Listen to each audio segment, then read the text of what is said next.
Dr. Emily Porter. I'm a board-certified emergency physician in Austin, Texas. So I'm also happen to be the sister of Katie Porter, who's a representative in Congress, who about a week ago made national headlines for her whiteboard. Right now, we're in the middle of this coronavirus outbreak. And everyone is really confused because they don't understand why are the bars closing? Why is everyone hoarding toilet paper? And what does social distancing mean? What does flatten the curve mean? I'm going to show you on my whiteboard why doctors, governors, and other people around the country are concerned about coronavirus and why every American should be, and really everyone around the world should be. So numbers-wise, in America, we have 331 million people. So the CDC is estimating that about 40 to 70% of them will get infected. So to make the numbers easy, I'm going to say that it's 150 million people. That's about 45%. So on the lower end of that 40 to 70%. So if 150 million people get infected, 80% of them are going to be just fine. So 20% of people will need hospitalization. Italy has a big problem right now, and they don't have enough hospital beds for people. Well, they have more hospital beds per capita in Italy than they have in America. So 80% fine, 20% need a hospitalization.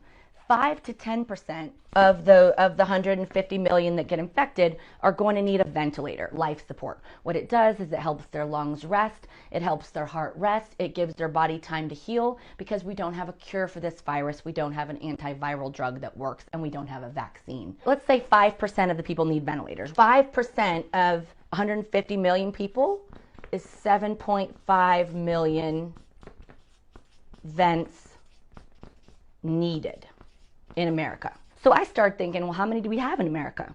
Like, I'm in Texas, it's a big state, we've got a lot of big hospital systems. We probably have more than enough to take care of everybody. So I looked it up, and in Texas we only have about 4,000.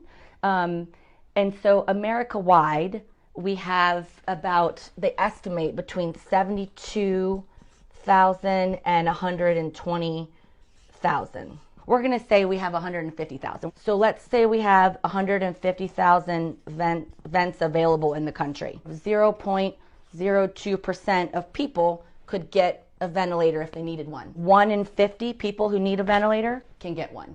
That means that 49 people out of 50 are going to die.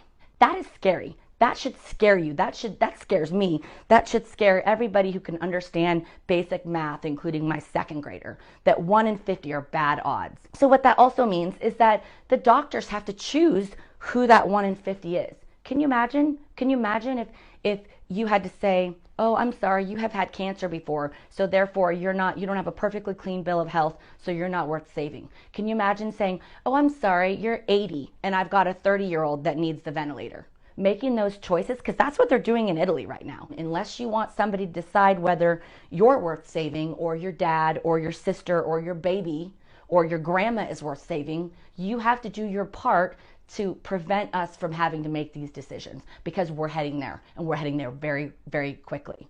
So you've heard about flattening the curve. This is what that curve means. The number of cases of coronavirus, if we don't do anything besides just what we've been doing, if we follow other countries' leads, it's basically exponentially growing. It means it doubles to triples every 2 days or so, roughly. And this is the healthcare system capacity. That's a line. If we don't do anything without protective measures, we're going to end up here, above the ability to take care of everybody. What that means is that all these people, and probably more, die. They die because we don't have ventilators for them. And we have to start playing Russian roulette of who's going to get saved. We're practicing social distancing. We're not going out of the house except to the grocery store or to go for a walk. Those are the protective measures, as well as hand sanitizer, washing your hands, covering your cough, sneezing into your elbow. I get it. Like, it stinks. My spring break got canceled. My kids are devastated. I don't want to homeschool children. I work full time. I'm not saying it's ideal, but it's what has to be done, the experts are saying, to prevent this from happening. There's a million reasons to be angry and unhappy and just think that this whole thing sucks, because it does. But what really sucks is losing 47 million people. So I'm washing my hands, I'm doing my part, And I'm also just listening to what I'm being told by the experts, and I really hope that you can too. This is about everybody coming together for the common good, that we want a future for our children.